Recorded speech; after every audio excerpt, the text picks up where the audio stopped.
k units. So let's see what happens.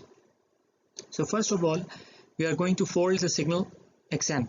Okay, so when we fold the signal xn, obviously it becomes x of minus n, because this here we had an n and now we have a minus n because of the folding operation. Now we are going to apply the time delay to this x of minus n. Remember, we noticed that when we apply a delay, then the delay occurs at the entire argument.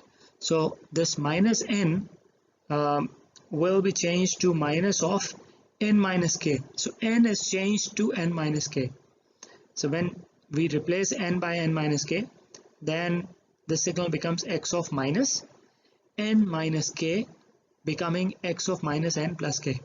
Okay, so let's note that we got x of minus n plus k by folding the signal first and then applying the time delay. Now what we do, we reverse the operation. We first try to see what happens when we apply the time delay and then we apply the fold. So here we have a signal xn and we apply the time delay to xn. So we know that this will become x of n minus k. Now the next is we are going to apply the fold operation. Remember that we apply minus sign to this n only when we discuss the folding operation, and I indicated that the minus sign occurs only on n. So this x of n minus k, when we fold about n, this will become x of minus n minus k. Now compare the two results. This is x of minus n plus k and this is x of minus n minus k, which is an important observation, which is that if we fold the signal first and then apply the delay, we do not get the same signal as if we apply the time delay first and then fold. So in case we are encountering a situation where we have to shift and fold the signal first, my advice would be, although you can take any approach you want, but in order to remember the shifts and the folds, it is very easy to apply the delay first and then apply the fold. This will help you get to the right sort of signal values without confusing. And we will take the example, and this will help you understand the situation better. Okay, so let's look at an example. So we have a signal xn with the values of 1, 2, 3, 4, 4 and 4 with an origin at this position, and we have to calculate x of minus n plus 3 and x of minus n minus 2. Right? As I mentioned earlier, that x of minus n plus 3 involves a shifting and a folding operation, and to simplify our approach towards the answer or the computation, it is advisable that first we adopt the shift and then fold. So if we adopt the shift first, then we are talking about an advance of 3 units. So first of all, we find out x of n plus 3, and whatever the value is, then we fold it. So we will get x of minus n plus 3, and similarly we will approach x of minus n minus 2 in the same manner, that first of all we find x of n minus 2, and whatever the values are, then we fold them. So let's look at how to compute these values. First of all, looking at x of minus n plus 3. So we had xn as 1, 2, 3, 4, 4, 4. So when we advance the signal by 3 units, then we move the signal to the left by 3 units. So the origin will move to the right by 3 units. So 1, 2 and 3. So now the origin is at 0, and then we apply the fold to the signal. So the signal gets folded across the y-axis, and the values become 0, 4, 4, 4, 3, 2, 1. Similarly, when we are about to find out x of minus n minus 2, so the best strategy is to take xn to xn minus 2 first by delaying the signal by 2 units. So the origin will move to the left by 2 units. So now the origin will be here, and then we fold the signal, which makes the signal as 4, 4, 4, 3, 2, 1, and the origin is under 2. So that's how we mix the two operations, shift and fold. And these are the tabular way of computing exactly the same things. You can see that these are the same procedures to calculate the shift and fold operations as we have seen earlier. So I'm not going into the details here. The processes are just the same. You can self-learn and evaluate, and if needed, then you can use these methods. Similarly for x of minus and minus 2, and these are the results for x of n plus 2. Okay, now let's look at the second part of today's lecture, which is convolution. Here we will look at the system input-output block diagram. Then we will look at the concept of impulse response. Then we will move to the convolution formula and steps and its computation methodology, and closing the lecture with an example. Okay, this is very interesting, and here when we say that a discrete time system is there, normally we tend to imagine or visualize that there will be some sort of device, but this is not necessary. This can be an algorithm or a program as well, which takes an input signal as an excitation, does some processing on it, and then produces an output. So a discrete time system can be a device or an algorithm which processes a discrete signal as input and produces another discrete signal as output. Now typically we call xn as the input and yn as the output. And this is the graphical way of laying out an input-output relationship through a system. And this is a mathematical way of defining the same thing, that yn is equal to tau of xn, where tau is the system operation and xn is the input signal. Right. So now we have understood that for a discrete time system, we have an input and we process that input by a discrete time system, and then we move to the output, which is the impulse response, which is the output to an input. Now, what is impulse response?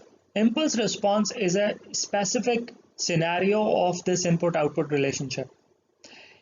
If the input of input to a system is impulse, okay, not any input, but specifically we are talking about the input as impulse, which is 1 at n equals to 0, then whatever the output happens in response to that impulse is called impulse response.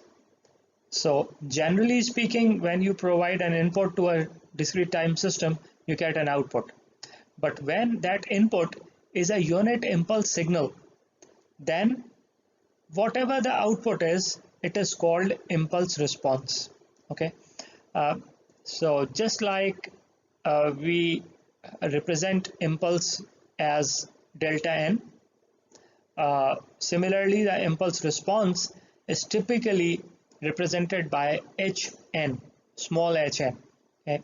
And this is called impulse response. Remember, the shape of the impulse response can vary, can be anything. It depends on what the system is doing with that impulse. So it's not necessary that when the impulse goes into the system, you get the same signal out. It can be any shape depending on what that system does. But the point to remember is that when the input to the system is impulse, then the output is called impulse response, okay, and which is represented by hn. And the beauty of hn, why impulse response is so important in signal processing or signals in system, is that if you happen to know the impulse response hn for any given system, then it allows you to find out output for any input. Okay? So if I am interested in finding out the output to an input which is arbitrary. What will happen if I press the accelerator too hard? What will happen if I press the brakes too hard? What will happen if I steer my vehicle? Yeah, these are the inputs, and I am interested in finding out how the vehicle will behave. Then, if I ask the same question to the designer will ask me one question. Uh, he or she will say, just give me the impulse response for that vehicle, and I'll be able to answer all of your questions positively.